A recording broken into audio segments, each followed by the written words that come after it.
Hot Chili Peppers. The band that gets your pulses pounding, your senses reeling, and sets your mouth on fire. But right now, ladies and gentlemen, it's time for the Thrash Bash.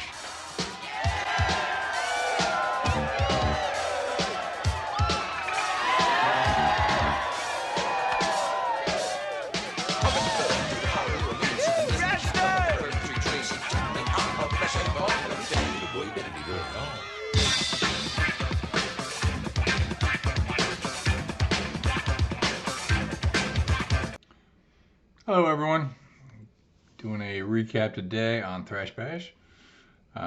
Really good old-fashioned EC event, 40-some people, just the right size, good friends, a lot of good games, so we kind of recapped that. I think we went maybe a little hard on CJ's Pub. It was actually a good place to eat, but we kind of had some crazy service that night, but turns out it might have been our fault because our guys were buying our waiter shots all night. So, I don't know, when your service is off because you get your own waiter drunk, I guess that's on you, really.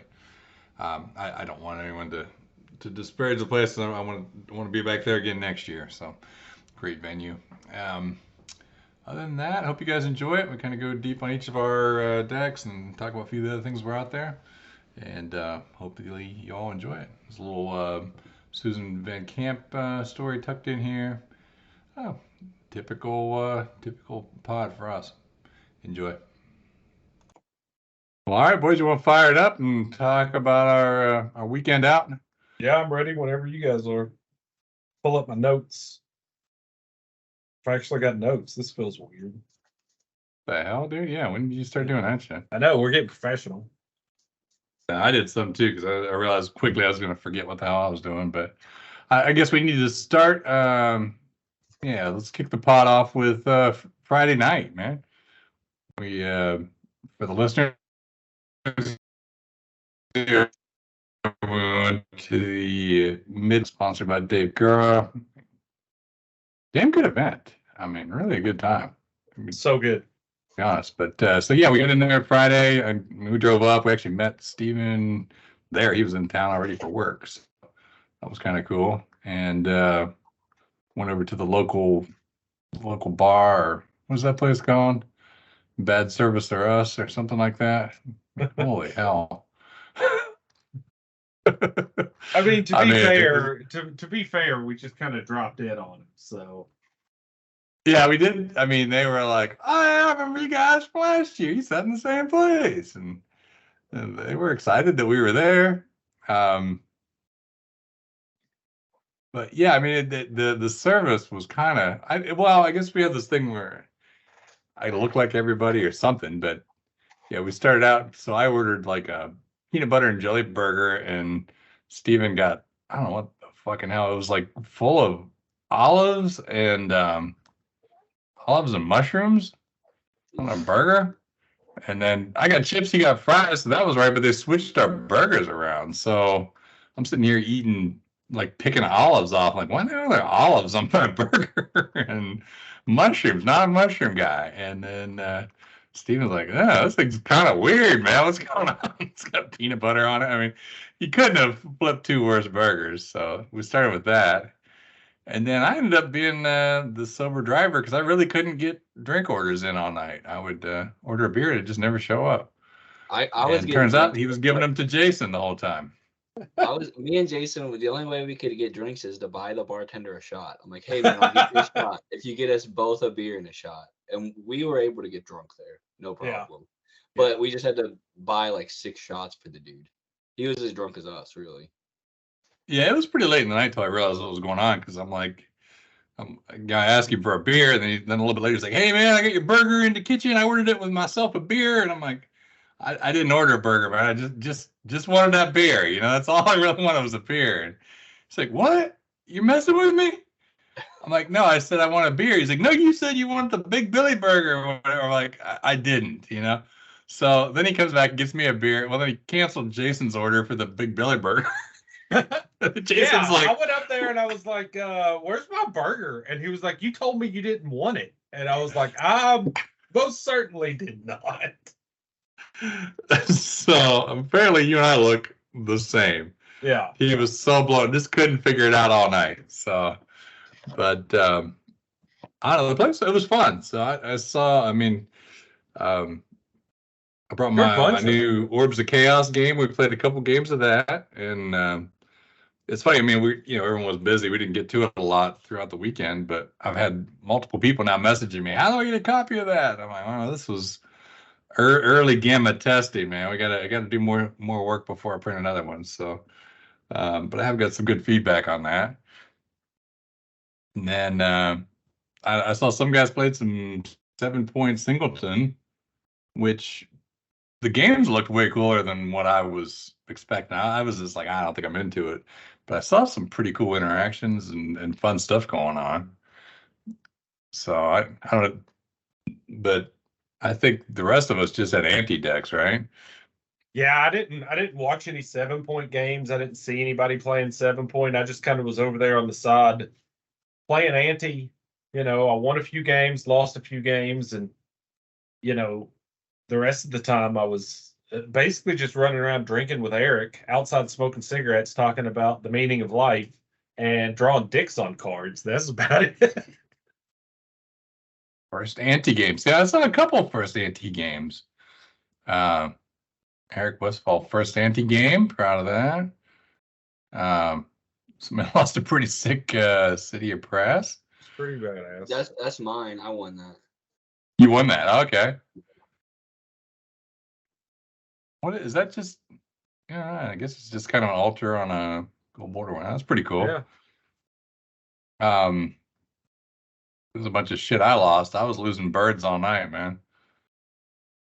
Yeah, I lost a swamp to Eric and drew a bunch of dicks on it, and then I lost jeweled bird to somebody, and I drew a big dick on it. But I was taking my time, making sure that the coloring and everything was great. So I spent a lot of time drawing dicks.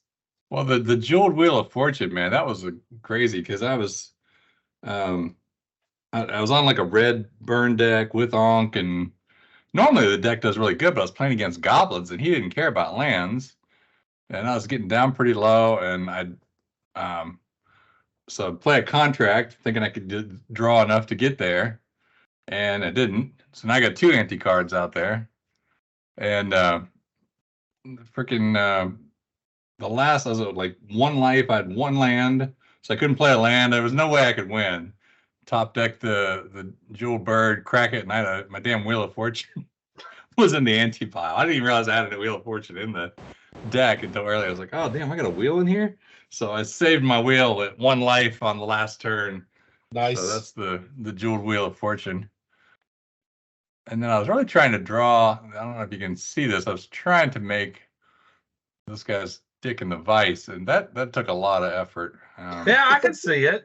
I mean, you see it maybe now. Yeah. It just got worse and worse. They had to draw the foot really to make it come around. I mean, that's some good thinking. You've got an artistic eye, my friend. I took inspiration from you, Jason. I figured figured you'd appreciate that one. So yeah, the Warden, I got this. It's his first anti-game, and yeah. So I did win. I think I won 2 cards and lost, I don't know, way too many. Hell of a lot more. It was a lot of losses and few wins. Dude, I didn't lose a single game at ante, and I won every game I played on Friday. I was just destroying. I don't know why. Just on fire. I was on fire, dude. I won a lot of cards in ante. It was sweet. I guess. Well, tell people what your deck was, because it was kind of cool. Yeah, I borrowed it from you. I didn't build it, but it's a Fallen Angel with Korma's Bell, Bad Moon, and then the dude that makes like Thrall tokens. He makes 3 Thrall tokens. I don't know what that card's called. Sinjir Aristocrat? Yeah, he's the original aristocrat. Yeah. Dude, you can attack for 12 really easy. Like because the Bad Moons just pump them up like super quick, right? Yeah. Yeah, dude. Well, we played a game and it was like, I don't know what you did. You like Dark Ritualed or something. So it was like turn 2, you slam down the angel, and then it was like turn 3, you played the aristocrat and hit me for like 12 or some shit. And then like the next turn you played like a Cormus Bell and attacked me for like, I don't know, 500,000. It was just like, well, that's a thing. There's nothing I can do about that. It was so fast, and it's just a really fun deck, man. Fallen Angels was a lot of fun. Yeah, it was awesome, man. A good. This is probably an errata to an old episode, but Thralls suck. Or Thalids, I mean, Thalids suck. I cannot win a damn game with Thal. I just tried and tried. But Armageddon's a hell of a card in Ante. Hadn't seen that much just in our play group, but God, that wrecked me. Oh yeah, Geddon's a bitch. But the other thing, I saw a bunch of people jamming the Evan Moxes. Mm-hmm.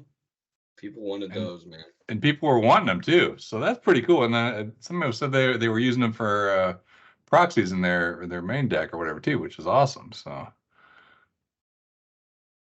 I'm glad to see we're spreading the word. Yeah, just need to make a blue one. Nope. We'll make the blue one. I've been busy, man.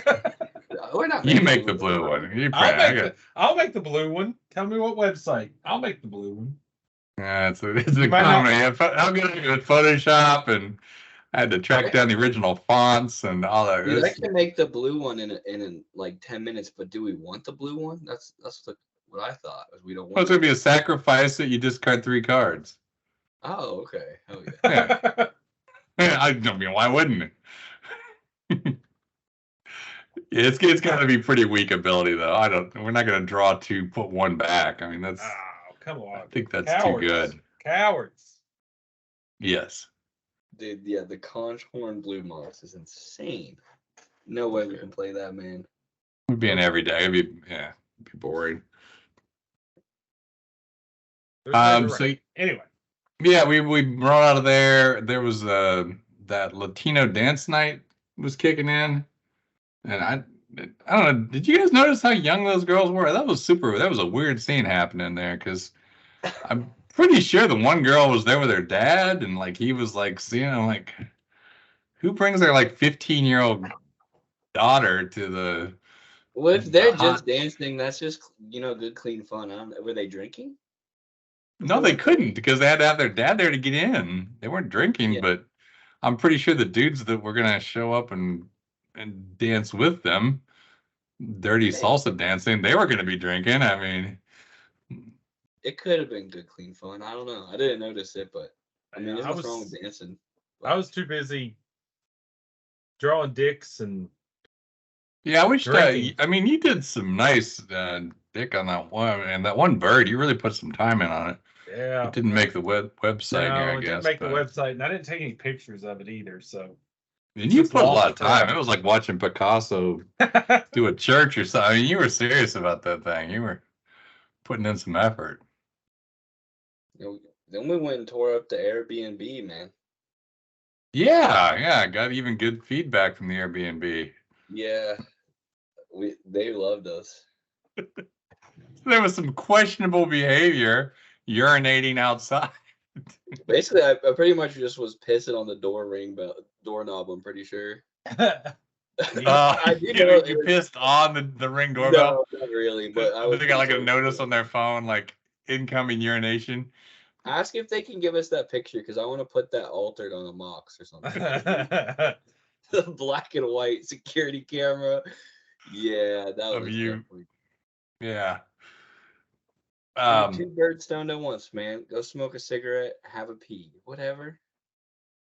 Playing Magic here. We don't got time for both. As Jason said, the bikers smoking meth across the street didn't turn us in. So yeah, they didn't care. It was a sketchy area. I did not think I was doing anything that bad. Yeah, I didn't think much about it, but I was surprised anyone up there used indoor plumbing. Really, that was a rough area. Yeah, then we Jason signed the guest book at the checkout. That was nice. Yeah, that was a good one. Left a nice note. Yeah, it was all. I mean, you have good penmanship to write. What would you say? Enjoyed the gangbang. Thanks for the memories. Yeah, something like that. Yeah, We'll have to next year. We'll have to stay in the same place and see if the guest book had that page ripped out. I doubt they're gonna let us back after the You think? the urination on the doorbell, and then later they're gonna see that in the guest book. Like, gee, I wonder who that was. Yeah, well, it's the Evan Hand. Freaking Evan Hand. Those crazy Evan Handers. I bet they'll take our money. Yeah, I think so too. It's just We- peeing pairs. Yeah. It's not like we fucked anything up. I mean, we cleaned up after ourselves. Everything was great when we left. So Yeah, I mean, I'll be honest, I had not done much for the Airbnb for the Magic thing. But that's the way to do it, man. That was fun. yeah, It was cool. I had a couple extra folks crashing with us. Stayed up till way too late, but hell, the thing didn't start till 11, so it wasn't that big a deal. I was thinking, I mean, what if we did like an event? I know we do it for Battle for Ohio, but just like December or something, we just get another Airbnb kind of. I think it'd be pretty easy to get like 8 dudes together for a night. Just doing an overnight Yeah, it's event like somewhere. That'd be Friday cool. night. It's like I've heard of 5 people doing o'clock. that in like a cabin or something. You get out in the woods or something, kind of. That'd be a good event. Yeah, it was. Yeah, fun. that'd be sweet. Like that would be super sweet. Just rent like a big like chalet or something like that, and have everybody just a big giant party It would be slash cheap magic if we had 8 tournament. people, man. That would be a really Yeah. fun time. Just overnight, start at 5, go till 3 in the morning, up in the morning, done. Just need to tell the wives we're doing some work thing. Yeah, I don't know, do it on a Tuesday. We can all get out of there and. which is we rent 2 cabins, right? And then we have all the wives go over in the other cabin. They could drink wine and do whatever the fuck. And then we're all sitting there playing Magic, and then the next day we can all just like grab the wife and go do something. I don't know. It doesn't work that way for me, but Yeah. Anyway, good thinking, good dream. Yeah, so I don't know. That was a damn good time because the bar closed at 10:30 or 11. We didn't get to bed till 2 or whatever. It was fun. Lost some more anti stuff that night too. So I'm in the hole. I got to rebuild all these decks, man. They're all empty. I was playing against Josh. His name's Josh, right? Or Kyle. I don't know why I get those mixed up. Josh. And we were both pretty drunk, and we were agreeing to play for a beer the next day. And I was just blatantly cheating in front of him because I knew that we were both drunk, and I was like laughing, and Steven's laughing about it. Everyone's laughing about it. And I don't know. He didn't notice until I told him the next day. We still bought me a beer. I'm like, I just played like Sarah Angel for 3 mana last night. Just fucking with you really hard, playing for a beer for today. And he got me a beer. It's nice. Well, if you cast Sarah for 3 and they don't notice it, that's a man that's having a good night. So It was blatantly cheating. It was 3 in the morning, wasted drunk cheating. Whatever. Doesn't count. Steven's was losing it. Like, Eric, stop. Like, I know what I'm doing. trust me on this. I got it. So I say I was undefeated Friday night, but I actually don't know. I might have lost that one, but I top 8'd the bar, went undefeated in games. I was unstoppable Friday.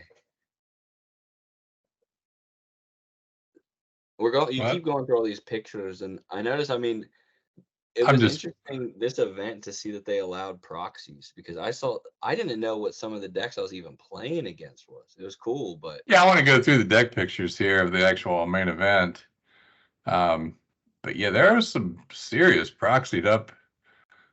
That was pretty wild. The dude that won, I don't think he had one real card in his deck. The whole thing was fake. Yeah, but that guy's a legend, man. Yeah. That was that dude. He can do it. What you guys want to get into then? So the main event fired up. We ended up raised $1,300, which is that's pretty nice. Yeah, it's cool. Better than 222 that we raised at Doubleton. But yeah, so let's get into the event, I guess. If we do it by standing, do you want to do this good on deck photos and we can talk about the stuff as we come into them? Let's do it in a traditional old school fashion. Whoever got last place gets to tell their stories furthest down the list. So that'd been me. I'm pretty far down there. Did you get to go first? Oh, great. Okay, cool. Oh man, I loved my deck though. I really did. Let's see if I can find. Oh, this was last year's. Hang on, I'm back too far. Your picture. So yeah, so I ended up after I built a complete mono black deck, then last minute I decided I had to change to mono red Inferno to burn the ramp down. So if there's actually a QR code on the corner of my deck pick, if you click it, it takes you to the scene in Thrashing where the daggers burn down the dude's ramp. And I have some personal in high school. The jocks burned our ramp for homecoming. They got drunk and burned it in a bonfire. So I know how it feels like. And I was like, you know what? This is going to be my event. I'm building the freaking mono red ramp. It's a ramp deck. So I got 4 candles and 4 Gauntlet of Might. And we're going to ramp into Infernos. And we're going to tear some shit up. And God, it was super fun. So I love Fork. Let me run down through a few of my highlights here of the event. So, like round 1, I lost against it was black white, I guess, but like turn 2, he's like him, and I fork it, and then next turn he's like him, and I forked it. So I did back-to-back fork. Neither one of us had a hand, and we went into just like top deck mode, and he ended up pulling it off on that one. But it was too fun to just double fork to him. Let's see, game 2, that was and yeah, so then the other thing I had a good time with was my rock hydras. So I got him up to 13. He swordsed it. And I played another one for 20. He swordsed it. So I got an extra 33 life. So I'm at 53 life. And fireballed him, but he was on discard. And I got him to 1, and I could just never draw enough. And eventually he just beat me down with freaking juggernauts and black knights and orders, and went from 53 to losing. And I think he was at 1 for the majority of that. It was crazy. Just some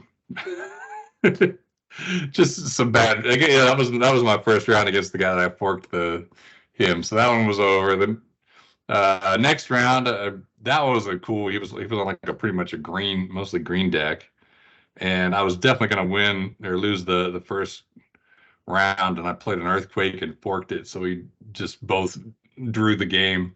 So I was like, this is looking bad. He's going to come in with a huge strike. So I just earthquake, fork, drew, and then we had to play some more games. So I had I won the next one, and the next one I had to do this play, and I'm like, all right, what do I do? I had all kinds of options, but I really wanted to cast Inferno and get him like a 5 for 1. And so he gets ready to attack. I got nothing out there, but I'm like, he's not expecting the Inferno. He hasn't seen it. And he's just like, I don't think I'm going to activate my factories. I'm like, why would you not activate an attack with your 2 factories? He just didn't feel like it that turn. And I'm like, son of a bitch. So then when he attacks, I was at 7. It put me at 1. But he had his 2 factories. Then he played 2 more creatures afterwards. Then he had 4 creatures, and I can only deal with 3 of them. So he ended up, he won that one. So they were 1-1. But I could not believe, he just for the hell of it, just didn't feel like killing me too hard. If he had activated both factories, I could have 5 for 1 him with an Inferno, and it definitely would have won it. So yeah, nobody expects an Inferno. Yeah, I'm like, he totally played around Inferno, and it was just like, I don't know, he's just casual green player. Just I can't imagine he was gaming me. Thinking, oh, this guy's probably on 3 Inferno. Like, no, there's no way. It's just no freaking way. He saw that coming. How was Mirror Universe? Oh, it was almost good. I have a Mirror Universe story, but coming up here, let's see. Round 3, he was on Psychic Venom, and that was pretty good. I lost round 1, got game 2, then 3. I was like, Shivan was so freaking big, and someone convinced him to play the wasp nest. The Hive? And it was like the Hive, the Hive. And so it was kind of like a last minute addition. He added a Hive, and I don't know how many freaking turns he freaking made a wasp, and I had swinging for 80, like blocking with a wasp, and I just like over and over. And, like the thing this deck needed, honestly, was like chain lightning. It just needed that one little. I hate to say it, just like one little extra damage I could never get there. And so then I played a massive Hydra with my Shivan, and he's like, Abyss? And I'm like, bitch. So the Hydra dies, and then he makes a Wasp, and the Shivan dies, and then we just went on and on. Eventually, he got me. I did game the system, and he played a Cop Red against me, and so I brought in another fork, and I was able to fork the Disenchant in red to destroy the Cop Red. So I learned that one from Eric. Huge brain, dude. Huge brain. Yeah, I was like, there's no way. Like, he just turned to COP red, and I'm like, okay, all right. I got 3 forks in here. We're gonna get there, and he did. He just like factory. I got to kill that factory. Forked the Disenchant and cleared it out. Yeah, against a red. If I was playing against a red deck, I think I just would side out Disenchant because I would just never cast it. Maybe if you were tapped out, I would, but I know that they're trying to fork that Disenchant too hard. Yeah, it was beautiful, and the Maze of Ith did a ton with candelabras, and the factories and candelabra were good. Like every game I lost, I was really close, within probably a chain lightning range. Like round 4, that was pretty sweet. I learned my lesson. I just played the Hydra for 2, and then I just kept bumping it up 1 every turn. I think that might be the right play on Hydra, is just add a head every counter, and eventually it was a 6/6, and you couldn't deal with it. So. But you kind of, if they haven't dealt with it, they probably can't deal with it. And then I had another game. I ended up getting 3 gauntlets of might out, and he was just destroyed all my land. And so I could like play 1 land, tap it for 4 at a Soul Ring, and I was attacking with the Orcish Artillery. He was a freaking 4/5 or 4/6 or something like that. He was a beast. I was smacking down with the artillery. Then I got a Shivan. I actually won the game with Shivan Dragon and 0 lands in play. Perfect. Because every time I play one, he'd blow it up. But won that game. Then the last game was against, I don't have any notes on it, but it was against Underworld Dreams. And so I won 1. I'd lost 1. The game 3, I had like, it was going to be sick because I was like, all right, I got the Mirror Universe. I got the Gauntlet. I got the lands to play it. And he just like raw dogs the Winds of Change on turn 1 just to see how it works out. And just fucked my hand. I never had another. I was like, dude, this is going to be like turn 3 Gauntlet, turn 4 Mirror Universe. It's going to be rocking this thing. And it just didn't happen because of the. It's like, let's see what happens. I'm like, And of course, he's like, man, my deck's never played this well before. So that was the one I probably lost the hardest on, was the final round. But I ended up going with 2 wins and 3 losses, I guess, whatever that was. But man, it was a ton of fun. Just the different, giant fireballs and multiple forks, the Hydras. Earthquake did a lot of work against some green creatures. So a lot of people overextended. So yeah, it was a good time. The more I play with it, the more I realize that Earthquake is just a busted fucking card. It is so dumb. Yeah, because he had like 3 elves and a Argothian Pixie or something like that. Just like a 4-for-1 for almost nothing. Yeah, it's pretty sick. You missed it. But hey, I got the top best. What's it called? Best mono red. Best mono red. So yeah, Edmund Hand. Let's just throw it out there and be real. Eric got best mono white. Steven got best mono green. So of the 4 of us that went there that tried, we all won what we tried for. And it is a serious factor, man. This deck would have been so much better with blue. Yeah. If I could just splash the blue power, goddamn, like I could just draw into that freaking, or recall the assist, anything in a timeline. When you just constantly lose at 1 life, you're just like, where's my blue? So you definitely took a sacrifice to go mono red, but I did screw up at Fallen Star. I had a chance for a 5-for-1, and I missed and hit 2 of the 5. So Falling Star, also a good card because it doesn't even do damage to you like the Earthquake does. But so all in all, loved the event. I had a ton of fun every game, even when I lost. So massive Hydras, giant Shivens, everything you want to be doing.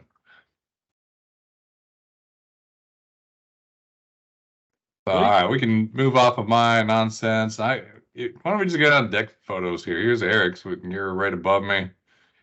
You want to give us a rundown of what? I know you ranked a lot higher than I did. Yeah, I got 11th place, 3-2, not too bad. Played mono white, best mono white. I did the mono white reanimator. You were just saying how good it would be to like have splash blue. I think that if a recall was good in the deck, I mean, this is the best deck recall could ever be in. So I'm playing Bizarre Baghdad and the Jalen Tome. I'm feeling like my graveyard would be like 45 cards by like turn 5 or 6. You know, it would have been such a good card to have, such a good deck to play blue in. Round 1, I beat a guy playing the coolest sacrifice deck ever. He actually won best creative deck. His deck was really cool. He had a lot of struggle against my personal incarnation because he couldn't drain life or fireball it, but he did at one point animate dead my personal incarnation. And luckily I had his Swords to Plowshares and didn't have to Wrath of God it away because I myself am the owner of the card and would have lost half my life even though he had control of it.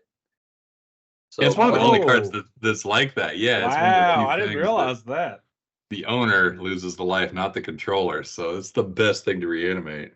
Yeah, he was playing main board animate dead. So my deck is a little sketchy when I'm playing so much graveyard stuff. Then game 2, I lost to Steven. He turn 1 played Urnum and I put a Spirit Link on it, and then turn 2 he played like 4 Berserk on it. So yeah, it was 3 Berserk and round 2. That was round 2. After round 1, I did my Chaos Orb flips and just took 3 shots and had to play against Steven, and he just was his deck was so fast. I mean, this was another one. Yeah, so this is a different. This wasn't against you, as I was thinking, but yeah, he has giant growth, berserk on a freaking ranger. Yeah, that was pretty good. Blasted somebody for 40. For 40, yeah. Yeah, he is the only one that can pull off like that 4 berserk. Every time I do that, I just have a handful of all creatures or all berserks and never a mix.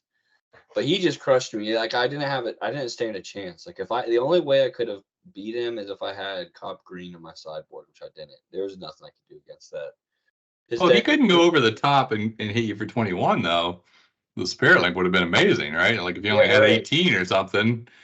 Yeah, the problem with that deck is like, yeah, I can Wrath of God the creatures away, but he can kill me with 1 Script Sprite. Like he plays like 25 creatures.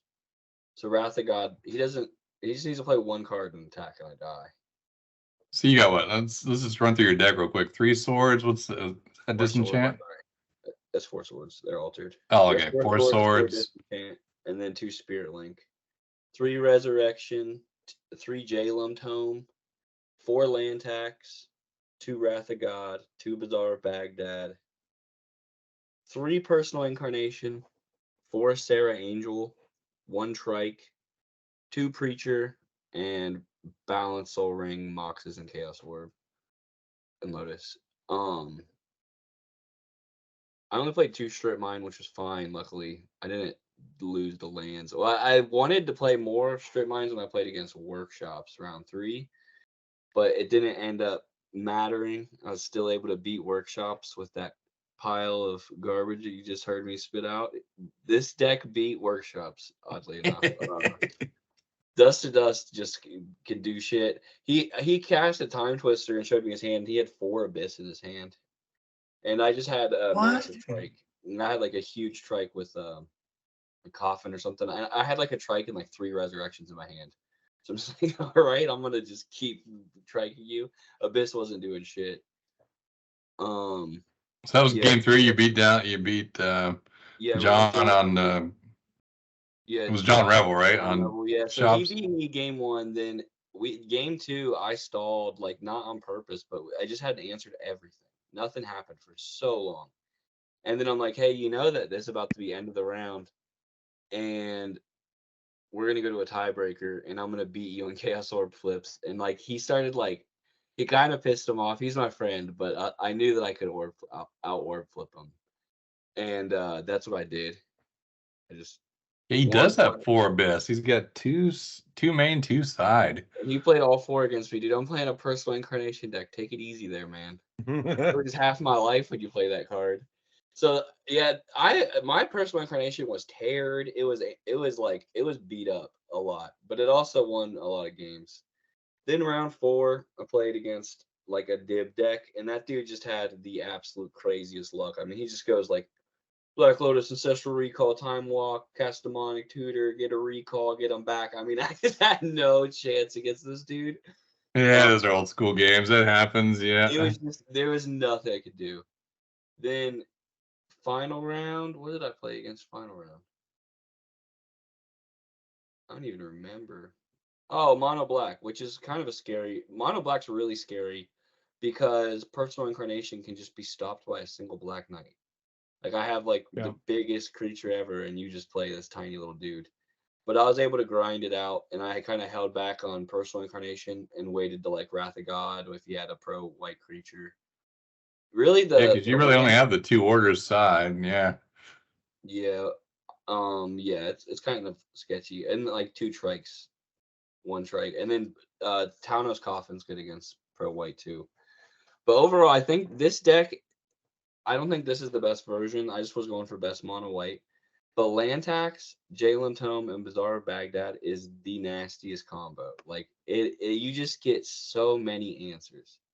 Jalen Tome is insane. I want to build, I think, like a blue-white control version of the Bazaar, the Tome, and the Land Tax.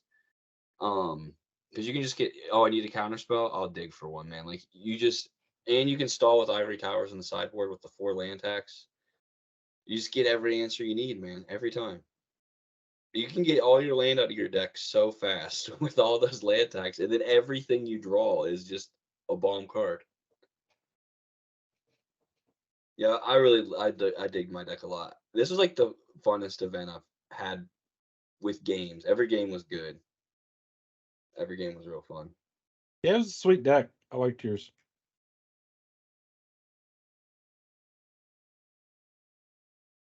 Well, let's see. I can get. Let's see if I can find the giver. His deck photo is Jason. Your deck photo sucks. Oh, my deck photos always suck. It's got like a pack of cigarettes and a lighter in the corner. It's like a cell phone cord, a Ziploc baggie of meth over here in the corner. I mean, yeah. I don't. Good deck photo. I don't take good deck photos. I don't think I've ever taken a good deck photo. But anyway, so this deck, I think I called it. I think it's titled Bad.Deck. Bad.Deck version 2.0. Yeah. So I was like real low on this deck going into this tournament. But I was thinking about building something different the day before we left. And I just said, fuck it, because I was too lazy to pull out my binders and build something. So I'd been kind of playing around with this idea of, like black-red land destruction, kind of creatureless, control-y type deck. I ended up adding the Sedge Trolls and the Discs. After we played one night, I thought maybe they'd be good, but anyway, so this is what I played. It's basically, land destruction, black vices, that kind of thing, and then some burn. So I wasn't too hot on the deck going in. I guess we'll go through the games. So game 1, I played against a guy named Forrest Walton. He was playing Underworld Dreams. They were like super close games. But actually the land destruction was nuts in that game. I was able to keep him off black. He's trying to get triple black. I guess he probably has rituals, but right. So he's trying to get triple black. And like if he didn't have the ritual, then he was never getting the Underworld Dreams out. And without the Underworld Dreams, his deck doesn't really work. So he's I'm destroying his black cards, and he's trying to he's Wheel of Fortune, and he's Time Twister, and he's Winds of Changing. He's like doing all these things in order to try to get that Dark Ritual or that black land that he wants. But at the same time, he's just loading me back up with land destruction. So they were super close games though, because he did have me under a couple rack or black vices. I had him under some black vices as well. But the factories, the sedge trolls, the lightning bolts, fireballs. Once I knew what he was on, I was just throwing lightning bolts right at his face. And trying to do as much damage as I could to him. And I ended up taking that one 2-0. So I started the day on table 9. Game 2, I was on table 9 again, and I was playing against Brandon Bergoa, who was on mono white, and he was kind of more of like a traditional mono white, kind of white weenie. It seemed like his deck was light on lands. Maybe that was on purpose. I don't know, but he never played a whole lot of lands, and when I destroyed him, it seemed like it really screwed him up. But so this one, you think? This is a mono white deck I saw in here. Let's see. He's got 22 listed, but this is Robert V. I don't know. Yeah, no, that's Robert V. He was playing mono white too. I don't know what mono white. Okay. Bergoa I'm just keep looking. Go ahead. Sorry. Yeah. So anyway, not all the lists are on here. Yeah. Yeah. So anyway, I've got the notes that I have. It seemed like he was light on lands because the land destruction really kept him, off his game. He sideboarded in and got an ivory tower, and so that ivory tower had gained him a ridiculous amount of life in game 2 and 3. But he also was kind of sitting behind the COP red in one game. But at the end of the day, he couldn't play enough lands to get anything going. And those factories was just hitting him for like 4 points of damage every turn. And then I had a black vice to counter his ivory tower, and it just kind of they were a grind fest. But I ended up winning that one 2-1. So the next game, I was up on table 5. I was playing against Robert Vincent. He was on mono white also. Game 1, he just beat the shit out of me doing mono white things. Game 2, when I was able to sideboard in my earthquakes and the glooms, that pretty much that was into that. I think there was one game he started off like land, Mox, Black Lotus, and then played 3 ground creatures or something. And it was like my turn 2, I just earthquaked them all away. And then it was like my next turn, I played a Gloom. And then there was nothing he could do because he had to have 5 mana just to disenchant the thing. And it's so easy to keep somebody off 5 mana with all that land destruction. Wow. Gloom and land destruction seems pretty good. Yeah, it was just ridiculous. After that game, I won that game 2-1. That was the game that kind of made me think. Was that when that guy jumped out the window, killed himself? So that game, after that game, I was like, okay, this deck's got game. It's actually doing pretty good. It needed, the earthquakes. It needs a couple earthquakes moved into the main board so that I've got more of a chance against weenie decks in game 1. But anyway, that's where we're at. So we're 3-0 at that point. So then I'm up at table 2 in game 4 against Kyle Wells, mono black, and so Kyle got second place. Yes, Kyle got second place. Throw that out there. Yeah, he got second place in the whole shebang. So surprise, surprise, he won. He won this round. So I lost game 1 because he starts out land, Lotus, Order, and him or something like that. and just kind of took a couple cards out of my hand, and then he just, he's just super aggressive. He drew all the aggressive cards on his out of his deck, and he just beat me down. So that was game one. So the theme is when I'm playing against aggressive decks, I always lose game one, it seems. So then game two, I was like, well, I could bring in Earthquakes again, but I also saw that he was playing like hippies and stuff like that, and he only really had like orders. So I was like, I'm not going to bring in the Earthquakes. I'm just going to try to make sure that I've got a hand with like some lightning bolts, or I'm aggressively going to go after the Abyss. And so that's what I did. Game two, I was able to get an early Abyss down, and there was nothing he could do. He could not recover from the Abyss. There's like nothing in his deck. Yeah, he's got one Chaos Orb, Yeah. and I think that's it. Yeah, there's absolutely there's almost nothing that gets him out of Abyss. So the second game, I got an Abyss down. It just pretty much wrecked him, and I was able to go in with factories and all that kind of stuff and finish the game out.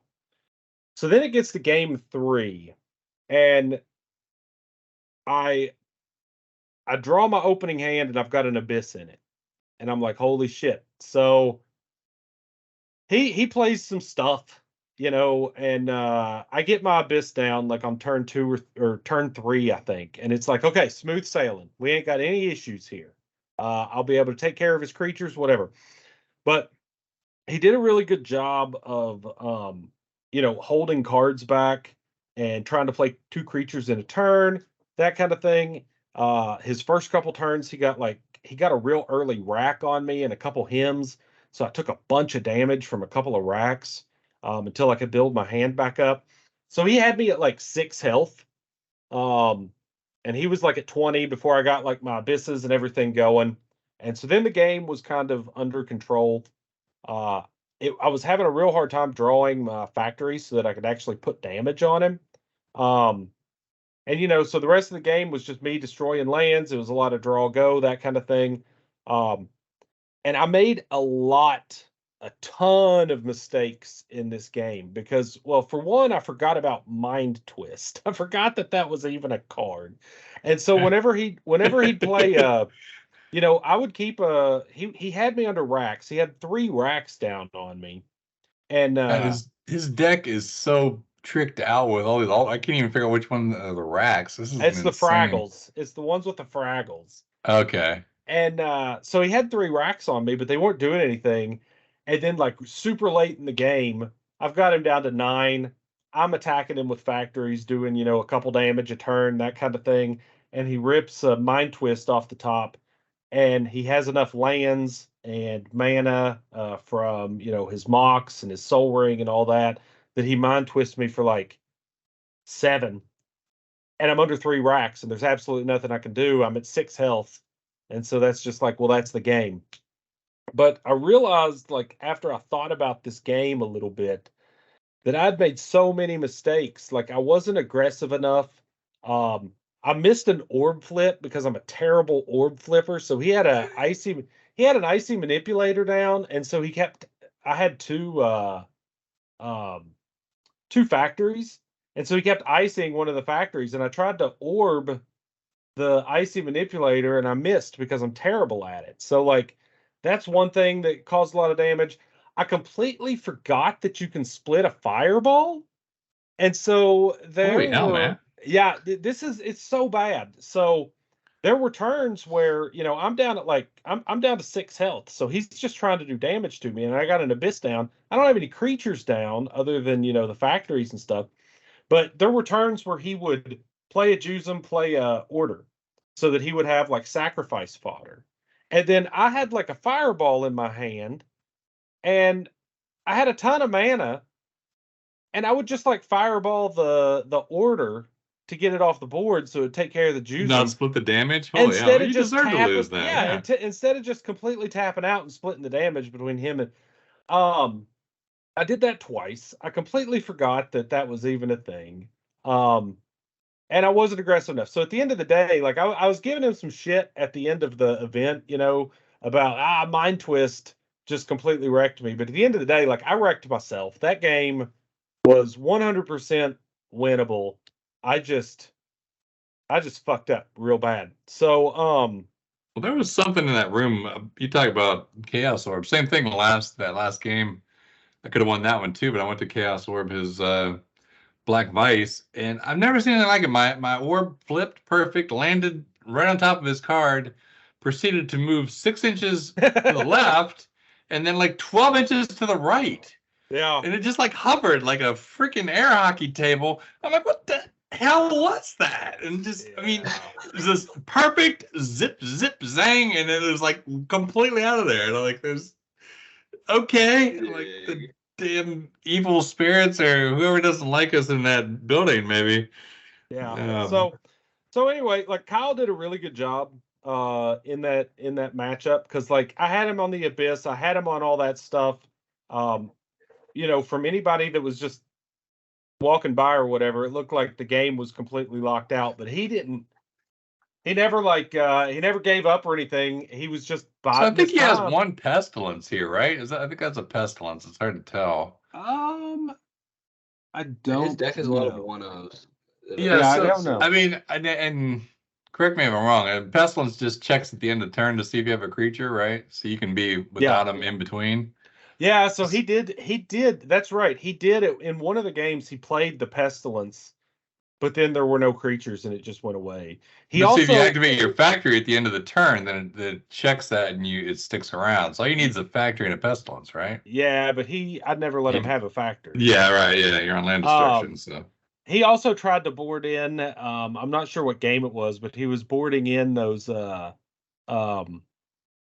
It's his sideboard cards. Those white looking sideboard cards up there. Those are Word of Command. Word of Command. Yeah. So he tried to board in Word of Command. He played Word of Command against me 3 times and never was able to do anything with it. Oh, I was like, that is the most badass sideboard with 4 freaking Word of Command. I mean, come on, that's metal there. It's a man on a mission. So anyway. Yeah. So anyway, he won that one. Like I said, he did a great job sticking in there with it. I feel like that game, like I said, I feel like mono black is a difficult matchup for my deck. But I also think as long as you're not completely brain dead, like apparently I am, that you should be able to pull it out. And I'm just bad Magic player. So kudos to him. And then, you're talking about bad Magic. That does remind me. I guess the first game I lost when he was swords in my big dudes. I forgot the Gauntlet of Chaos gives +1/+1. I had like 3 gauntlets out, and he swords 3 creatures, which would have given me 9 life, and I would have won that game. Same thing. Yeah, just like dumb. What a dumb bad Magic player when you literally put the card in your deck and then forget that it gives you a +1 bonus. Yeah, what are these cards? Do you have any idea what the hell? Those are hippies. Those are hippies? Okay. Yeah. Are these even cards here? They are, but I don't know what they are. I don't remember seeing those. His deck is crazy. It's sweet. Crazy deck, man. Yeah, it's crazy. And so like I was, it's one of those things where, like, I don't know about anybody else, but like, when I play Magic, like if I'm playing in a tournament or something like that, if I'm doing relatively well, then there's always that game where you like lose and you're like, well, that's it. And so that one, those type of games always like stick with me. So like, and I like to like sit there and like try to think about them and like, what could I have done better? And so at first, after the game and everything, it was just like, man, fuck, mind twist. I can't believe that, blah, blah, blah. But then the next day on Sunday, when we got back, I had to drive up to damn near Dayton to pick up a Magic collection. And, so I had like 2 hours, 2.5 hours, 3 hours, whatever it is, just on the road, just me and my thoughts. And that's when I realized like how bad I totally fucked up these games. So just you arrive there, like, hey, have you been crying? Yeah, like, yeah, a little bit, yeah. So anyway, that was game 4. and then round 5, I was on table 5, and I was playing against a guy named Hayden Smith. And I would love to find his deck in these deck photos, because I never got to see what his deck did. It was like he was playing old duels. I know that he was playing like birds. I know he was playing like Elves of Deep Shadow. He played like Darelure. Um and then he was playing like Armageddon. But that's really all I ever saw. And I never could really figure out what it was, because it was 2 games in a row where it was just like I destroyed all of his lands and he never got to play Magic. And so I'd really like to know what that deck was, but Yeah, I don't see anything that really looks like that, and I don't know his name. I don't know what it is. So like in my notes here, I've just got like Hayden Smith and 2 question marks for what his deck was. I'm not 100% sure. I said I've got it. He was playing old dual lands. Only thing I ever saw him cast was Darelure and Mana Producers, but I was able to get out the Abyss, and it just completely wrecked everything. I spent all that, yeah. Yeah, I spent all my land destruction just like saving it up, trying to keep him off white so that he couldn't get he couldn't have something if he drew a disenchant or whatever. And yeah, that was it. So I ended up going like 4-1. I think 6th place maybe overall. And it was yeah, that was it. So the deck's super sweet. Yeah, you got 6th. Yeah, Eric was 11th. Steven was 13, and I was there. Yeah, and so I think I'll at least keep this deck together and keep fucking around with it to see what I can do. I've got some ideas on how I can change things around a little bit, but I'd like to play it some more and see if this was just Ank's a cool addition. I'm sure there's some better ways to tune this thing. It needs a little bit. It needs a little bit more of a way to deal damage. It's pretty good at locking somebody out, but then sometimes if you don't have the factories, or if you've spent a lot of your burn on removing some of their creatures early on, that kind of thing, it has a real hard time closing out the game. And then if you can't close out the game, then you've only got so much land destruction. They eventually run into their lands, and then they can start doing stuff. So that's why I was thinking, maybe Onks. But I don't know. It's a sweet deck. We'll see how you it can end goes up an in some other ATOG is formats. what you're gonna have. Yeah, you'll have an ATOG in there, Ankh, Black Vice, Tog. No, I don't think it does ATOG. I think it, because you kind of want when you're playing like Black Vices and stuff like that, you kind of want somebody's removal in the first game to just be dead. If you could fill their hand full of removal that they don't have targets for, then that's just free damage. So I don't know. It's sweet. Let's talk a minute about the winner here, Chad Frazier, man. This is the guy that doesn't really play old school, and he just likes the movie Thrashing. He was perfect. He deserved it. I couldn't have been happier for anyone to win a Magic tournament than that dude.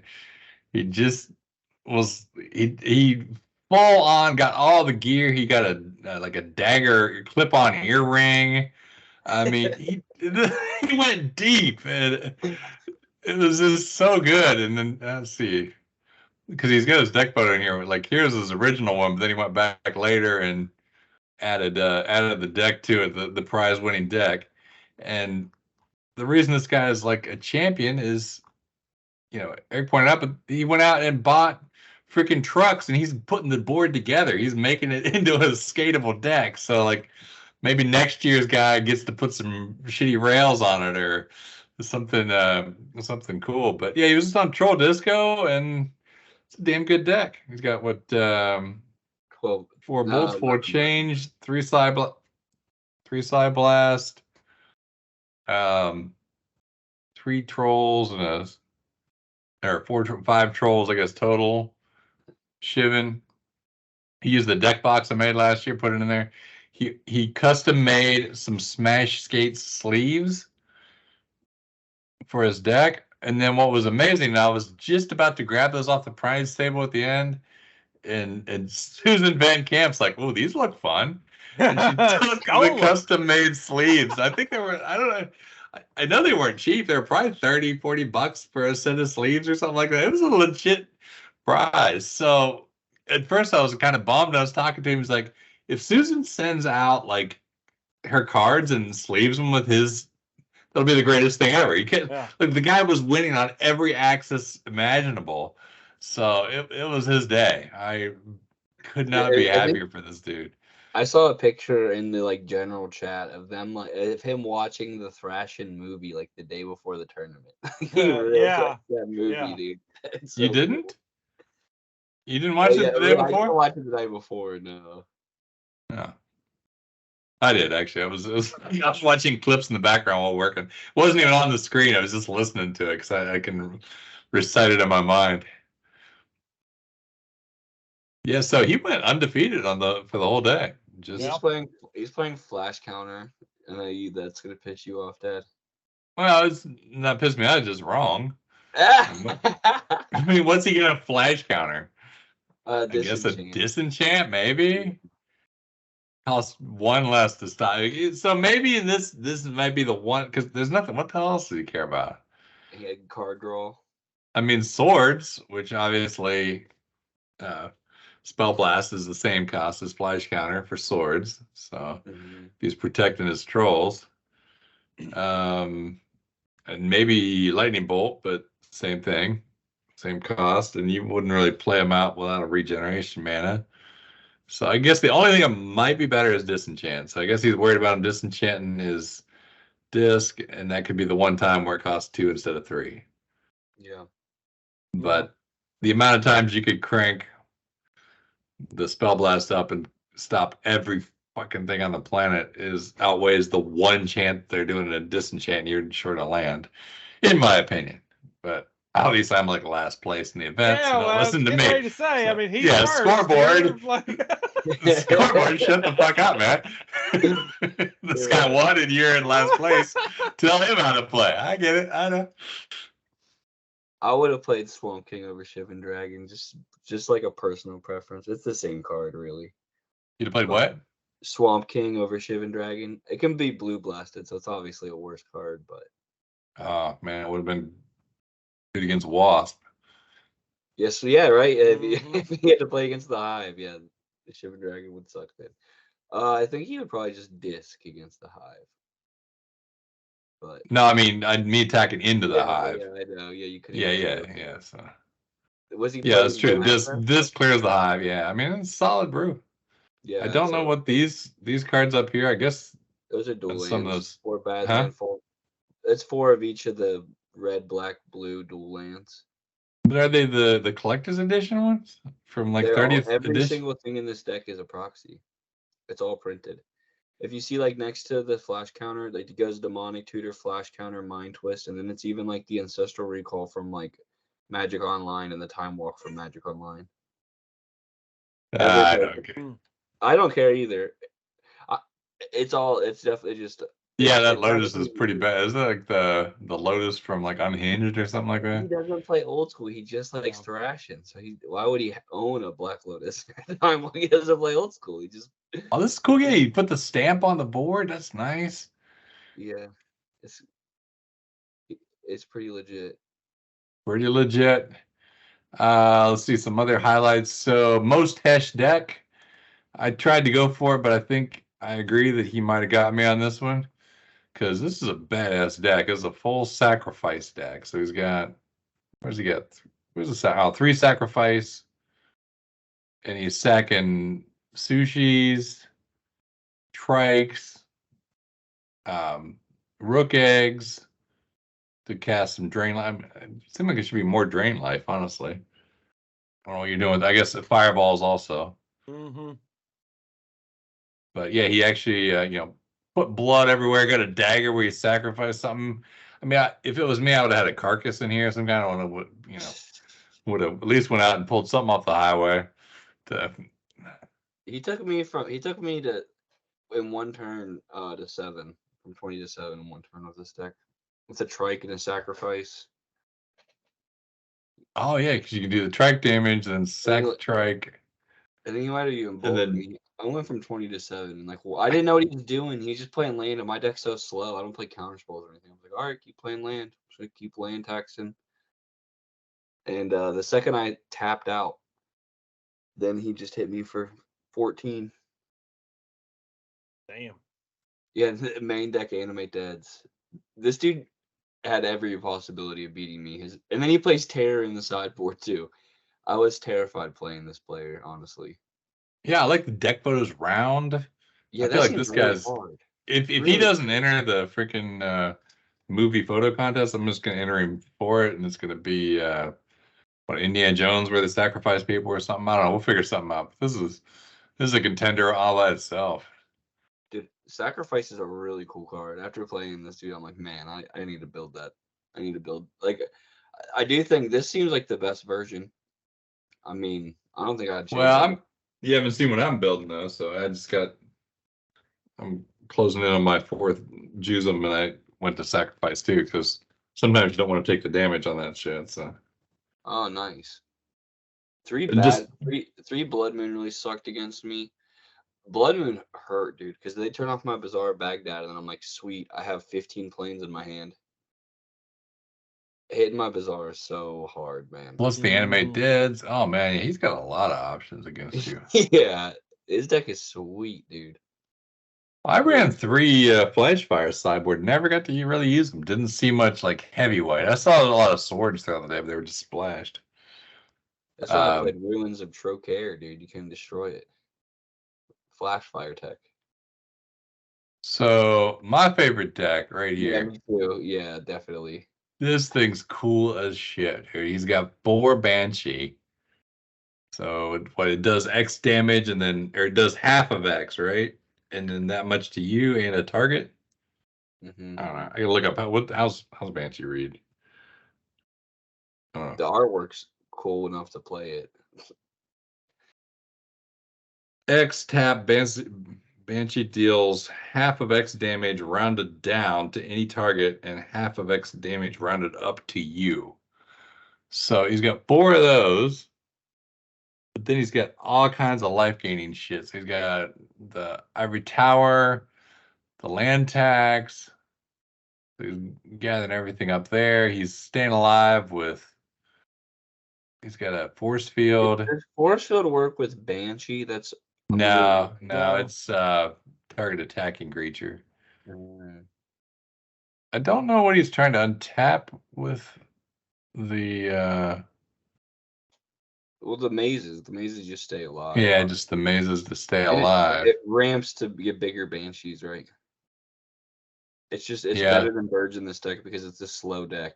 He doesn't need to like he's in no rush to slam down a Banshee. You know, he doesn't need a Birds of Paradise. He can just play. Oh shit, this is the guy with the 3 psychic purge. I was calling psychic purge.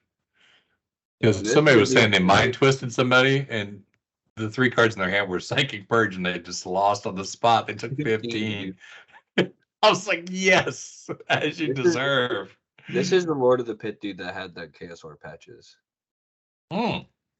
Yeah, look, he's got a Void Fate for Banshee because that card just like it could easily die to everything. Yeah, probably good call to avoid fate. I like that. Hurricane. If you're at a ton of life, dude, Hurricane's pretty badass. That's another You reason. could probably cut those avoid fate for spell blast, but oh, sorry. Yeah, you could. Yeah. I'm sure this guy's above me on the scoreboard as well, so I'll just shut the hell up. Actually, I don't think he is. Yeah, He- I This is think a I remember sweet him saying he wasn't doing too hot. Rasputin Shane. Let's see if we can find him in the. I don't know. Let's see. Yeah, he got almost last. Shane. He's actually below me. All right. Okay. That's I can talk shit on. Yeah. Well, you guys cut those both like the fucking. coolest It's a shame that the coolest decks are at the very bottom, you know. But that's just how it's got to be. Yeah, I definitely it's inspired me to try to build a Banshee deck though. I think that's super cool. Mirror Universe maybe.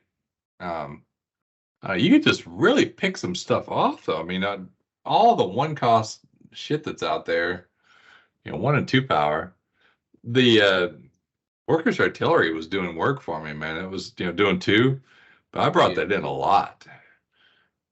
I don't know what the proper etiquette is. I only own alpha ones, so they cost less. But I'd always tell people like this actually costs 2 red and 1. It's like I tried to be like honest about it. I didn't want someone bitching, but that was a damn good card. And then when I realized you get 3 gauntlets out and he attacks for 4, that's pretty good. It's a really good card. So if you were to take the Banshee thing and then like throw a Spirit Link on him, yeah, it's super cool. That would. I think that this. Oh, it does. It's got some Spirit Links in the sideboard. Okay. All right. Yeah, this deck I think was winning mostly with Ivory Tower, Land Tax, and Underworld Dreams, just like drawing the game out. You could probably win a lot of games. Just play like 4 Maze of Ith, Land Tax, Ivory Tower, and like some Underworld Dreams. You could. A lot of decks can't play through that. I mean, you could throw the Bazaars in here because that tax Bazaar Land Tax, or Ivory Tower is good. Jalen Tome's gangster. Jalen Tome. I mean, get what you need. You don't need to play 4 Banshee. You just need like 2 Banshee and Jalen Tome. Hell yeah. Jalen Tome was like the absolute best card in my deck. I felt like I was playing like a hyper aggressive version of the deck. So I could see that strategy I have in this type of deck. Yeah, this might be my favorite deck. I don't know what else we got. I think the sacrifice deck through. I don't know what the hell that is. The sacrifice deck was also very cool. This is deck crush me, dude. They got 30. Yeah, this is just Lion Bolt Dib with some sick ass altars. My border is it a full green? No, it's not all gold. The hell color borders is he on?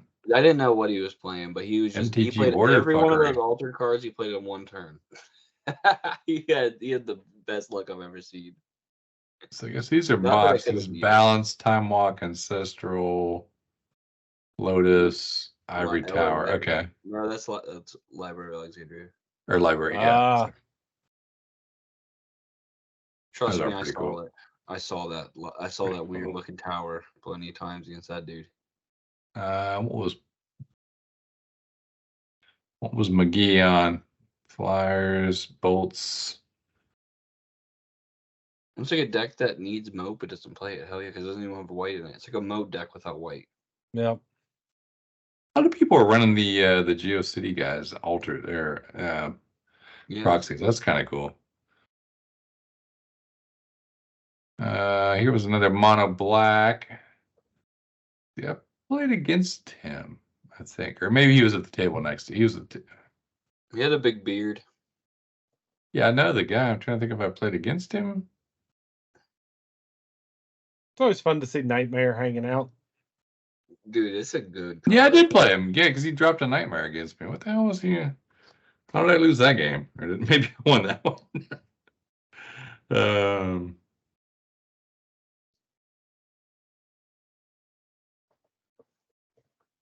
There's just a lot of like maybe not single black cards that are interesting. Yeah, I guess he must have been a nice deck. John, of course, was on Shops. He thought he was going to win. I felt bad. He brought his belt from Kumite. He made the couple of changes that he wished he'd made at Kumite and was ready to take shit down. And that's how Shops goes for me. You feel like you're cheating, and then as soon as you play it, you lose. Like, he had a game where he just he literally showed me 4 Abyss in his hand and then cast Time Twister. It just wasn't working for him. It just was not working out. Yeah. So what's this deck here? What do we got? This is a shitload of land. Oh, this is Underworld's Dream. Yeah, okay. Yeah, that's that Underworld Dreams. It's always a good deck. Some Shatter, some Hercules. Our buddy Steven, he did accept the invite to the podcast, but didn't show up. That's okay. I think he's working. But yeah, he was just all in 4 Giant Growth, 4 Berserk. He did some pretty good runs. I mean, he won quite a few things, quite a few rounds, right? I mean, he was doing decent. Yeah, he was. I had just finished the orb thing, took 3 shots. I've never done that before, taking like 3 shots in 10 seconds. It makes you feel really weird. Yeah, congrats on achieving the Chaos Orb patch, because that was something cool I want to talk about. Yeah, because they were like, all right, you guys want to take bets on how many this guy goes until he's out? You're like, I'll bet 30, and I'm like, he's gonna just do them all. Yeah. He's like, he's like, no. He's like, do you want to bet something? I'm like, he's gonna do them all. Yeah, because you've played against me enough. You never freaking miss a damn orb I flip. don't miss Chaos Orb. And dude. so, yeah, you put in the AirPod, you put the AirPods in, you turned on Wu-Tang and just got in a groove, and it just we're killing it. I'll upload the video because I got a video. I'll throw it on YouTube for the fuck of it. But then at some point you just got thirsty and just like did one from like 3 feet. I didn't want to take all 3 of them in 10 seconds, so I wanted to space it out. And I thought so I did one that was like 3 feet tall and missed it because I'm like, if I make it, I'm a badass. If not, I don't have to take 3 shots in 10 seconds. I get to take them in 35 seconds instead. And then I knew I was gonna make it. It was 50 orbs. I thought that if you and then 48, your 48th orb was close. Yeah, it is. I did have an actual miss. There was one real miss, but I thought that when you missed the flip, you went back to 0, took a shot, and then you were able to try the 50 again. So when they're like, no, I think your only real miss was 49, right? Was it? It was 49 that I missed. Yeah, it was like 49 or 48. Yeah, because 48 was really close. Then 49 was an actual miss. Yeah. I realized you'd fucked off and drank another one earlier. I'm like, if he wipes on 49, it's going to be such bullshit. But then you got it, and then you had to finish your shots. Dude, but I've never done the shots like that in my life. So, I mean, I'm sure that's really bad for your liver, but the orb patch is needed. But man, I was afraid that I would actually vomit when and not get the orb. I don't know if you get not get the patch. I don't know if you get the patch if you puke or not. I don't usually drink whiskey. no, I don't think I care about that. I think I'd be pregnant in a second patch. Like, hell yeah. Dude, my eyes are like watering. I'm like, oh, like it was really hard to actually drink. The orbs were really easy. The drinking part was hard. Yeah, that was, but then I'm playing against Steven and he's in such a roll. I sit down with Steven, I just took 3 shots and like I feel like I'm floating, dude. And I'm shuffling. He's like, dude, hurry up. I'm like, what? I'm shuffling my deck, dude. And he's like, hurry up, I'm in the groove. Just kills me in like 2 turns. I'm like, why are you rushing me? Like, first one's done. You're taking too long shuffling. Berserk, berserk, berserk, berserk. I'm like, what the fuck was that, dude? Yeah, he was on fire against me. Look at Kyle's. A lot of juice out. A lot of black, which was. I was going to ask where he got these gold bordered Jism Jim, but I think it was that guy that was selling the gold border proxy shit. I got 4 of them now. That's my next deck too. I'm playing Juzon now too. They look so sweet. I hate. Yeah, they do look pretty good. The backs are completely like fake or whatever, like blue or whatever. So, which is cool. I like that. I'm gonna definitely put a bunch of that shit in the cube. I don't feel guilty playing it. I don't want to own a fake Juzon Jin and have a black border or not alternative art. Yeah, I'm 100% that way. Like if you're gonna get a proxy, make sure it doesn't occasionally get slipped into your collection to look real. Yeah, I don't dig that. I mean, I love it, man. I love that I have those. Yeah. Yeah, I went to town. I bought 70 some freaking proxies, but I'm gonna put all that shit in the cube, so it'll be a little more old school now that I got dual lands and full power and everything. So that'll be good. It'll look good in the cube. I got 4 time vaults. Kind of interesting card that I never thought I would own, but they're 4 cool proxy ones. I might build a time vault deck. Yeah, I've got 4 time vaults, and I don't know. The best thing I've come up with is Arborea. I mean, I don't want to play actual like vault. See, this was Ben Revel. He was on his typical like reanimator theme, but I like that he brought in Rasputin. I mean, I don't know. With the like every time Ben and I just chill and play against each other, he just destroys me so hard. I'm like, the deck is so unbeatable. And then he goes to an event and just it doesn't work out. It's very just inconsistent. Glass cannon, I guess. It's a cool deck. Wonder if I should try like all Hallows Eve with the land tax bizarre control. I don't know, maybe. All Hallows, that might be kind of cool. Yeah. Don't like Animate Dead, the -1 token, and then them being able to disenchant the Animate Dead. Just to me, I don't like it. Like play a Shivan Dragon, disenchant it. Okay. Yeah, it's half the price though. It's got win faster. Yeah. Let's see, what was this guy? Mono blue. Yeah, mono blue. One mono blue It was player. the only mono blue, right? Yep.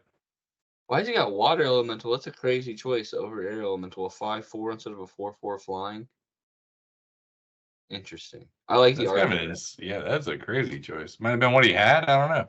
That's cool. Yeah, that's sweet, dude. Why I like Water Elemental. I think it looks cooler. See, that was last year. All right. Those are the Yeah. deck photos. Yeah, because there's more that are like that Dave has, and everyone uploaded them to the Discord after the event. There should be 40 deck photos, but Right, yeah. Here's a mono white from South Bend. No. yeah, Hang he's on. playing really I'll be right crazy. back. You guys are in charge. You played against him, didn't you, Robert? Yeah, this was Roberts. He's Yeah. playing Jihad, 2 Jihad, 4 Crusade, and Brimstone, dude. Well, so the first game, game 1, he killed me with the Fire and Brimstone. Hell yeah. I saw the Crusades. I never saw him play get a Jihad out, but yeah, it was Bad pretty. against you. It was a pretty sick deck, but Jesus fuck, Gloom just Yeah. wrecked it.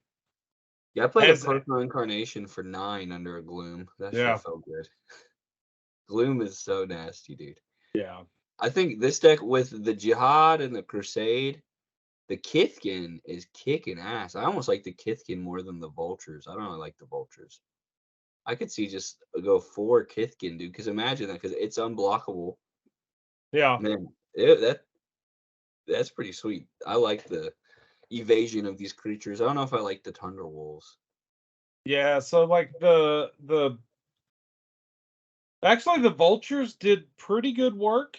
The Thunder Spirits were pretty good, at least against me, just The because evasive stuff, yeah. it evaded Earthquake. Yeah. Oh, the Kithkin doesn't evade Earthquake. That's Yeah. true. So he would like I said, he would play like he would start so explosive. Like I think it was, he played like it was turn 1. It was like Tundra Wolf, Lion, Order, or something like that. And then it was just he's like not playing Lions. Earthquake. He's not playing Savannah Lions. That's what's blowing my mind. Is he not? He's playing the Tundra Wolves instead, which I think is wild. I could have swore I remember him playing. Maybe not. Maybe I'm thinking of He should play the other Wolves. guy. I mean, he knows what he's doing. This was the candelabra guy. Yeah, I Yeah. know. Yeah. Yeah.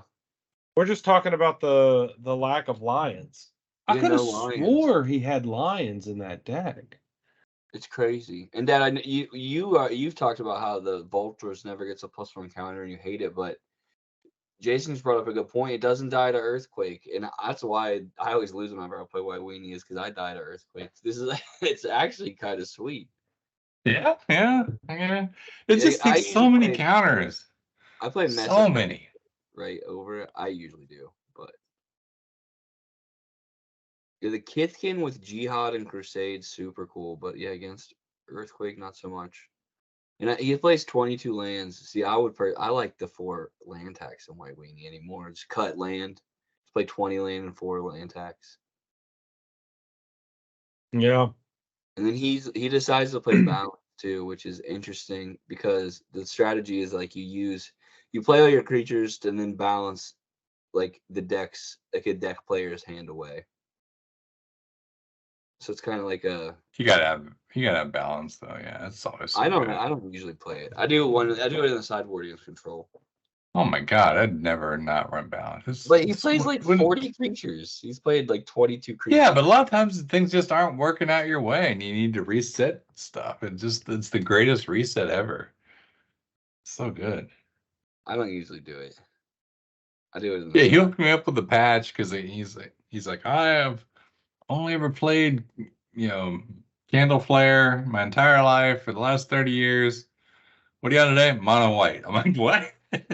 Yeah, the first time. Well, I was kind of nervous because when I got paired up against him, I was like, oh shit, he's playing fucking Candle Flare. He's gonna have like 1,000,000 mana. There's not gonna be anything that I can do about it, and he's gonna fireball me for 300. And then he like turned one planes. I'm like, oh okay, never mind. Okay. We're good. Yeah, he was trying something new. Yeah, it was kind of fun to talk to. He bought Barbary Apes, I guess, when they were doing the they were putting legends into packs. They decided not to add Barbary Apes. Do you know why? I'm not sure why, but I have no idea. I don't know what was bad about them. But anyhow, so he went out and he bought 100 of them on TCG Player. Well, that then spiked the algorithm, and everyone, like, they all went to $5 a piece. And after he was done, like, everyone was like buying up all these freaking $5 Barbary Apes, which is a horrible card. So he just like wrecked everyone else. But yeah, so he gave me one of them. I got number 50. He labeled them 1 to 50 and hooked me up with one of the last few he had left over, which is pretty cool. And I got a patch for the candelabra, so I got a candelabra patch. It's a Mana Flare patch. So I was on Gauntlet, but that was close enough. So he gave me after one I said I like it. He's like, well, I don't know 100 people that I got 100 patches and not 100 people play that deck. You can have one. Like, okay. Yeah, right. Yeah. He's like, have you played it before? Like, yeah. All right, there you go. I've played it like 50 times. Yeah. Okay, here you go. Like, sweet. After I beat him, he gave me he had like a little coin. It's like a little token or something. He gave it to me. He was like, hey, here you go. You have this token. It's got my like email address and phone number, social security number, credit card, CCV number. Yeah. So I've got that in my backpack. I'll keep that. I don't know. He was pretty cool. He was a pretty chill guy to talk to. Dude, Thrash. I think overall though, like for real, this event, everyone's hyped about it. I've seen more like Instagram posts about this tournament than any other tournament I've ever been to. Like everyone loved it. There was a lot of smiles, dude. This was like honestly, I mean, it might have been the best old school event I was ever at. Honestly, it was so much fun. I had a great time losing my ass off. It was super fun. Yeah, it was such a good time. Yeah, I haven't gone to as many old school events as you guys, but I think of the small handful that I've been to, I had the most fun at this one. Like everyone was chill. Everyone was, all the opponents that I played against were cool. It was just good. So I talked to Susan Van Camp a little bit, and I was like, hey, I'm this famous podcaster. I've got tens of listeners. Most of them are here. And she was kind of laughing. I'm like, can you give me any stories? And she's like, oh, probably. She's like, come back. So I came back later. So I did actually, I paid and I got an entire play set of glyphs.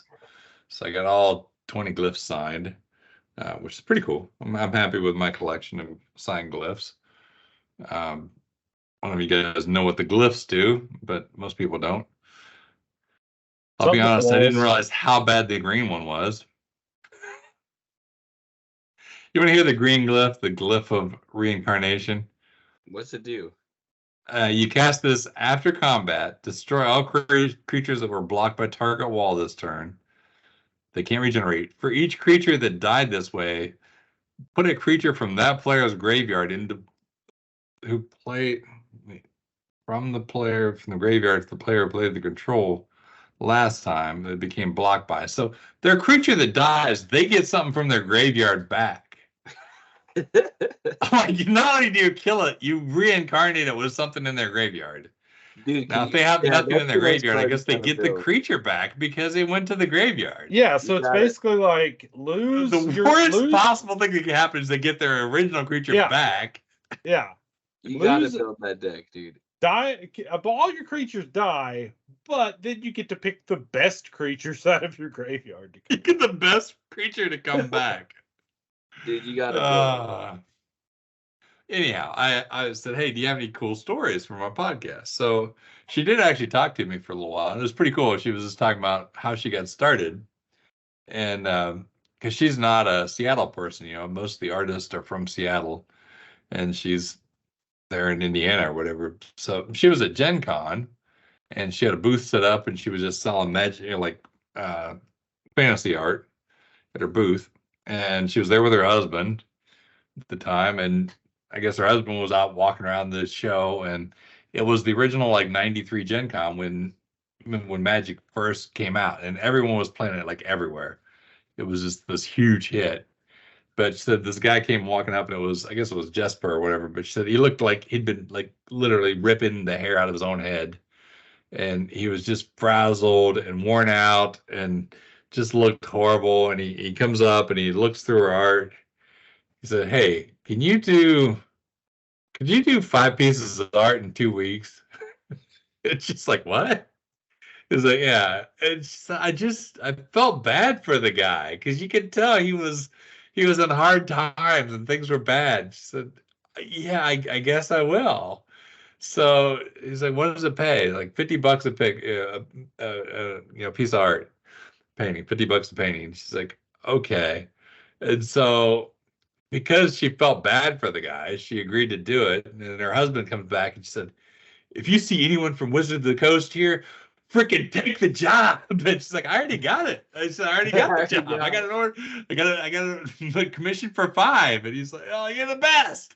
So it was just kind of cool that I could just imagine this. And were you telling me, Jason, that like you thought Jesper flew overseas to get the original alpha sets to bring back to Gen Con so they were there in time? So yeah, I just remember listening to a podcast or something, but I just remember that it was like such a clusterfuck in the early days that, and I could be wrong on this, so nobody like, yeah, this is whatever, but the hand shit. This is all wrong. Yeah, but I'm pretty sure it was something about like the day before, or like a couple days before the cards were supposed to be at Gen Con, like somebody from Wizards of the Coast, and maybe it was Jesper.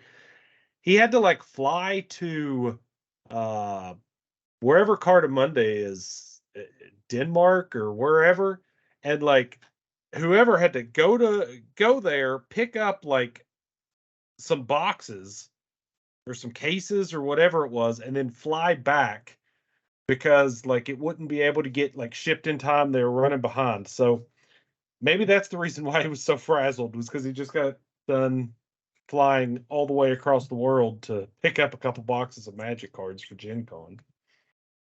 Nice photo here of Susan lifting my sleeves I wanted right before I got them. Just yoink. she thought it was a card game. She was excited to get it. You should have given her. You should have given her a copy of Orbs of Chaos. I thought about it, or hired her $50. Said, "Hey, can you have me 5 pictures in a week?" Yeah, 5 pictures in 2 weeks. Let's get it. Oh, this is a pretty sick photo here. So this is Banshee going to town. How much? One Sarah Angel gets a lot, dude. 2 mazes. You can there's a lot of land in that stack, but I think I count 12 mana right there. It could be 13 or 14. Banshee for 14. He's got double tower. That's when it gets crazy. 1 ivory tower is not enough. Double. Do you run a copy artifact then? I don't know. Check out this board state. That's good. That's it there. That's all you need. It would die to personal incarnation. I'd crush that, dude. Like shit. Man, I'm just thinking like City in a bottle. That's just Holy I'm just thinking I'm just thinking all the damage that you're doing to yourself with City of Brass and 3 Jazams just pinging you to death. But then again, I guess if they don't have anything, you're killing them pretty quick too. It's so cool. It's on a dark ritual playmat, and there's like multiple dark rituals in the graveyard. Like this is such a black photo. Like, Yeah. that's as Richard intended. That's how Garfield intended right there, dude. That is a black player for sure. That's a sweet picture. Agreed. You'll cut out a lot, but I'm sure it was cool. So you have how many? Any other thoughts? We're gonna wrap things up here. What else do you guys think? I mean, there was the prize table. I really wanted the Thrash Bash. I wanted the thing. Got picked up early. The Mike Tyson Black Knight saying Thrash Bash, or how was it written? It was cool. Hang on, it's on the prize and altars. Hang on. I think it was like Thrash Bath, right? Thrash Bash, yeah. Thrash Bath. Thrash Bash. There you go. Yeah, dude from at least Matt got it and he's from Ohio, so that's cool. Dude, our team, honestly, this is the best tournament also that our team, like, we put in the numbers, dude. We had one dude at top 8, and then 3 of us got, everyone that wasn't in top 8 got the best of monocolored awards. Yeah, that's why. Yeah. We showed up. Got we it. Showed up. Got it. Oh wait, hang on. He did not the right picture. Sorry. The white one's like later on. First to sign up, Matt. Yeah, he also got that. Dang, you got that one too. Damn. Yeah, he played ATOG and got like second place, right? Or what place did he get in? 4th? He had to have gotten 4th, right? Because who was it? Matt. I don't know his last name, but he got 7th. Okay, damn. But there was a bunch of people all had 12 points. It was pretty tight there for the top spots. That's crazy. All but them tiebreakers. With the ATOG deck, dude. Land destruction is no fucking joke. Then I'm telling you, there's something to it. I think it's a real fucking thing. Now that's one tournament of results. Yeah, we'll see. But I don't know. Every time I've like lost to land destruction, there I was like, I'm sorry, man. I shouldn't have played this today. I'm like, it's literally the only format where land destruction is kind of like acceptable because that's how it was done. You know, and at least we have Moxes. Like, okay, how it was intended. Yeah. I'm trying to collect my. Against... Oh, sorry. Go ahead. No, go ahead. I was just gonna say. I think it was funny. I was playing against Robert, and I had him under the gloom and all that, but I was still just like destroying his lands, and he was like, some people like they feel bad when they're just destroying all your lands. He was like, but you're just really owning this, and I appreciate it. You're the perfect person to play land destruction, dude. Well, it fits in that, my style of playing decks. There's only so much fun that can be had in a game of Magic, and my goal is to have all the fun. So, hell yeah. Yeah, I was gonna say I've been trying to collect the last of my Arabian Nights cards, and I got a Jusum Gin on eBay for $800. It's pretty damn nice, honestly. But I went to the authentication process. I can show it on here, but you won't really see it much. But if I zoom in, it gets all screwed up. But anyhow, they called me and they're like, "Hey, want to let you know we're reviewing the card and it's authentic, but it's a little more damage than the photo illustrated." Wow. I'm looking. I don't even see the damage they were talking about. And they're like, well, we'll send you pictures of it, and then you tell us if you want it. I'm like, yeah, okay. Instead, I'm like, yeah, I still want it. So I got it. But it was kind of cool that they did that. I thought that was pretty neat. And I think Jason said earlier, like back in the day, they used to say they just auto reject it for you, and you wouldn't even get a chance to get it. But I'm like, yeah, man, give me $800 Jazam. I'm like, that thing should be beat the fuck. I'm like, yeah, I'll take any. Does it still have a casting cost? Yeah, I'm good. Like, does it still look black or what? So that's the funny thing, because like 4 or 5 months ago, I ordered a Library of Alexandria from eBay, and it went through the authentication, and they said that it was more damage than what it looked like in the photos, or maybe there was some ink on it. I don't really know. And they just immediately turned it around and sent it back to the guy. But I only paid like $900 for this thing. So like I would have taken it no matter what. And Yeah, but today that's $850, so you're in the good. yeah, well, whatever. I ended up buying one anyway for $900. But I guess the point of it is I got a hold of eBay after they sent it. They said that they were going to send it back, and I was like, "The fuck! You can't just like ask me if I want it anyway." And they're like, "No, that's not the way we do it." And I was like, "Well, that's the way you should do it because that's fucking stupid. I paid for it. It's mine. Give me my goddamn card." And so yeah, you're welcome, Brian. Appreciate it, man. Yeah. So do you think, like, so with AI technology, you can like turn text into video? Think we could remake the Thrashing video, like the Thrashing movie with magic? Just like some Midwest, some pretty boy shows up in California, and the Midwest chicks out there in the magic scene, and then like the black players like burn down the white players' decks. Just thrashing the deck. I don't know what you even call it. I mean, I think If we could unveil this next year, it'd be great. So I I'm just think saying. you're onto something, but instead of just following thrashing, we can just, I think we've all seen enough like classic 80s, early 90s style movies that we could just write a pretty cheesy Magic the Gathering inspired movie and have AI make it for us. Do you guys know anything about these? Because I feel like the stupid guy in the room that didn't pick these up. So there were these metal autographed, I mean, it's Mark Poole autographed metal cards. They're super sweet. And like someone grabbed them and they're like, holy shit, no one picked these up. They're probably like $1,000 a piece or something. We just didn't know what was going on the prize table. That artwork's really rare, right? Because it was supposed to be the island in Arabian Nights. Yeah. It was cool. I actually have an island painted that way, but it's an altar. I don't even know who did it, but yeah, it was like the Arabian Nights island. John Revel brought them. I don't know what it is actually. They're just like steel. They're super sweet. Oh, so John brought it? Okay, I'll ask him sometime. He knows, yeah.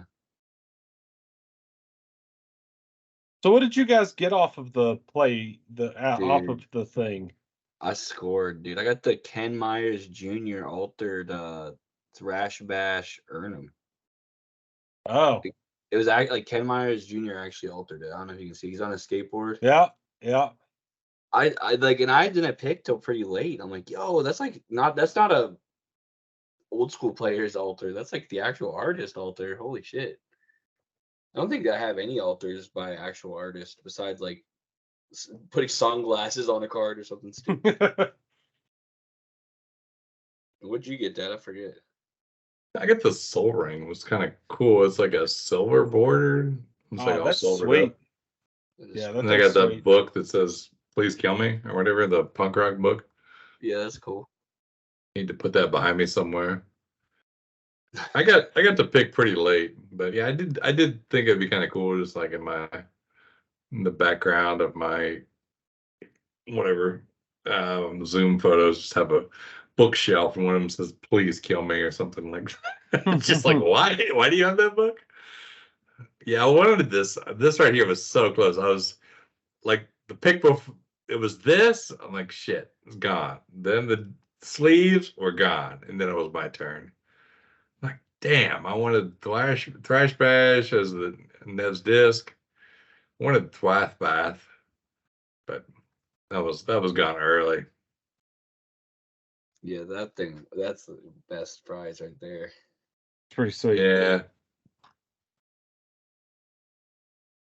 Correct me if I'm wrong. I only saw like half these there. Were all these there? I guess they were. Yeah. They were there. I got the Stone Rain. You get the Stone Rain with salt on it? Yeah. That's pretty good. That was my second pick. I was kind of happy that was up there because it fit the theme. of what I played. So The Mishra's Factory Workers sticker, I missed that. I wanted that thing pretty bad for my car. I'm just gonna make them. Make them myself. The Mishra's Factory Workers, local tutu. yeah, it's pretty sweet. Those Yeah, are the that's good shoes to shit. wear for sure. Did I think Ben freaking took the 9 rated Cobalts for the Columbus Cobalts. Yeah, I think you're right. Yeah, I think you're right. It's pretty sick. Yeah. I mean, I feel like this is a card you could get like a 9.5 or a 10 maybe still. I don't know. Could you get a 10? Could you find a Cobalt somewhere? I mean, I'm sure you probably can. You just got to keep sending them in, though. That's the problem, man. It's going to spend a lot of money just getting that shit graded. Well, next year I'm going to go after the most hash again, probably. Here you go. They freaking sniped me with a damn sacrifice deck. That was good. Yeah. He told me that I brought some smoke or brought some heat, and I'm like, I'm inspiring people, and that's pretty freaking cool. I like the deck. I like the photo. I like it all. Can't argue. All in all, it was that was a super good event. I think that we fucking rocked it, dudes. Dude, yeah, we put it up. Yeah, we did good. Yeah. Someone apparently there was a discussion about trying to swords like a goblin in response to goblin grenade. Yeah, I saw something about that. It's like that doesn't fucking work. So how does that work? So someone spends a red goblin grenade. Okay. Too late, right? Yeah, because the sack is part of the casting cost. Like Right. if they So counterspell it, you still lose your goblin. Yeah. right. Which doesn't make sense, really. Like the grenade didn't go off. Well, I guess the it grenade does. went off I mean, when that's supposed to. that's the benefit of not being able to have its swords. Yeah. Is that if the sack is gone? But yeah, but there is no time in between. Like tap a red goblin grenade, you can't respond to it. That's you can respond to the goblin grenade, but it's too late. The goblin's already dead, right? Right. Yeah, Right. Just imagine up there that the casting cost is tapping a red mountain, and then there's a little sacrifice symbol for a dead goblin, right? So it's just part of the casting cost. You need to add that on there. It's just like you can't strip mine a forest to stop it from tapping for a mana. Perhaps when someone tries to strip your strip mine, your strip mine can still respond, right? And strip one of their other things. Yep, if it's untapped, and then their strip mine just fizzles. The only thing you can't respond to is tapping like the 5 colors basic mana. Like you can't, in response to me tapping an island, do something.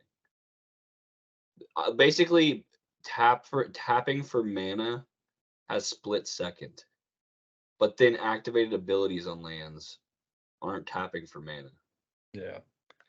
Well, it's just it's the stack. So tapping mana doesn't go on the stack. Right. So the priority never the opponent never actually gets priority, because what gives the opponent priority is you put something on the stack and then they get to respond to it. Right. Tapping mana doesn't do that. Well, boys, I do gotta get to bed, so I'm gonna call it. Yeah, me too. Sounds good. Good. Do some work shit tomorrow. Yeah, that sucks. See you in the morning, Dad. Yeah, I know. Yeah. Well, so see you. Yeah. See you guys. All right, good pod, guys. Good event. Yep. Till next time. See you later. Later, Bye. Ross.